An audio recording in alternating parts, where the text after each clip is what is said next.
Dogovor je pa res bil tak. Pravi, žeden sem, dajte mi malo vode. In Smiljan, ki je bil takrat tiskovni predstavnik občine, ne, tako funkcijo je obavljal, je hitro skočil, da bi prinesel vode, je šel ven, prinesel čašo vode in jo dal generalu. Ta je malo popil, istočasno je pa Katalina odprl vrata drugič in je potem ta ekipa, razen enega, eden je pa pazil tam na hodniku, stopila so noter in je dal pištolo na vrat in kaže Miloševiću, vi ste uhapšeni. Vest o ugrabitvi se bliskovito razširi po Mariboru. Ob spomeniku generala Maistra podpisujejo peticijo o izpustitvi, začnejo se zbirati pred vojašnico vojvode Mišiča.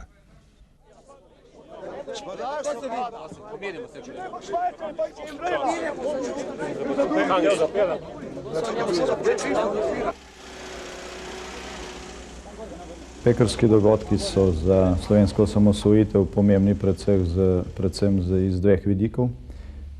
Prvi je ta, da je šlo pri pekrskih dogodkih prvič za praktično vojni spopad, za neposredno merjenje moči med jugoslovansko armado in nastajajočo slovensko vojsko oziroma takratno teritorialno obrambo.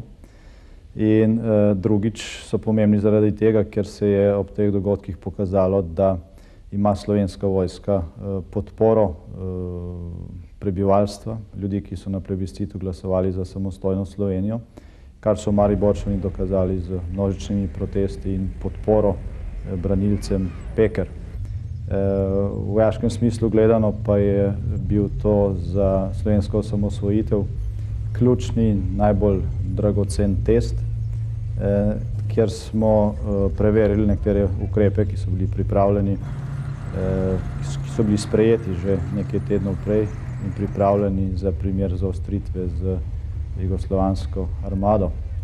Komunikacija je bila v nekaterih najbolj napetih trenutkih celo neprekinjena, to pomeni, da smo imeli odprte telefonske linije, po katerih smo tudi neposredno spremljali dogajanje oziroma poslušali, kaj se dogaja pred centrom, slišali ukaze pa tudi dileme, ki so jih imeli poveljujoči v samem centru in v veliki meri lahko tudi vplivali na razplet dogodkov.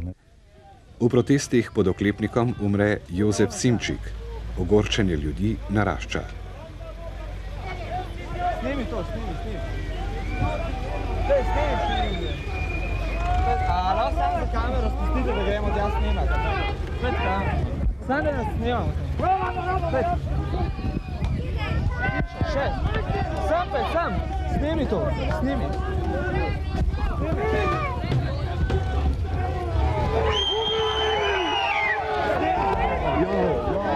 Zgazil se.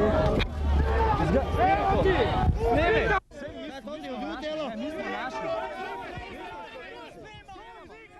Mi smo takrat videli, da gremo živo ven, smo hteli narediti živo pregrado. Mi smo naredili živo pregrado, se prijeli za roke, pred nami so bili miličniki in ko je šlo oklopno vozilo naprej, so se miličniki umaknili in tam možakar, ki je bil pa že bolj leti, pa to se ni več uspel umakniti in je padel pod prva kolesa tega oklopnega vozila. Torej gre za starejšega možakarja, okrog 60 let in očitno je šofer oklopnega vozila opazil, da je tega človeka povozil. Ampak mu ni bilo dovolj, da je šel s prvimi kolesi čez njega, je šel še z drugimi kolesi, ga je valjal in ga še z drugimi kolesi povozil in se kar enostavno odpeljal naprej. In mislim, da je to skrajna svinjarija, ker to lahko samo naredijo v nekem totalitarnem režimu, to ne morejo neki družbi, ki saj malo diši po demokraciji narediti, kar so ti naredili. To so morilci, to niso ljudje. In se ne zaslužijo nobenega poštenega našega mnenja. Mi smo zahtevali dostojanstvo, mi smo zahtevali od njih opravičilo za dejanje, ki so ga povzročili nam kot Slovencem. Zdaj pa so ljudi pripeljajo te ljudi, ki so odgovorni.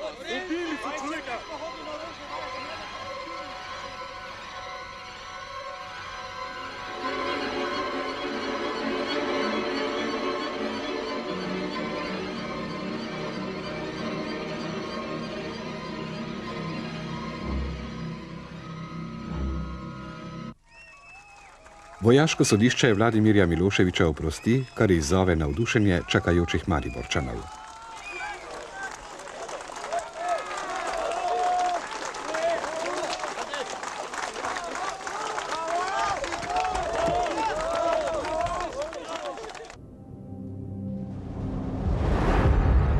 Slovenska teritorijalna obramba je, čeprav brez strela, dobila prvo bitko z nekdanjo JLA.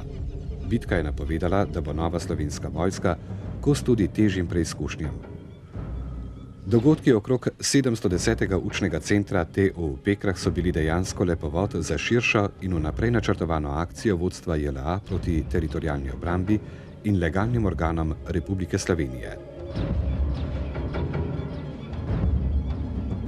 Od tistega trenutka, ko so se zgodili pekrski dogodki z obkolitvijo tega učnega centra in kasneje vse, kar je temu sledilo, sem bil prepričan, da bo prišlo do uporabe sile, konkretno tudi do oboroženega spopada. Z tega vidika se mi zdijo pekrski dogodki izredno pomembni zgodovinski dogodki za osamosvojitev Slovenije.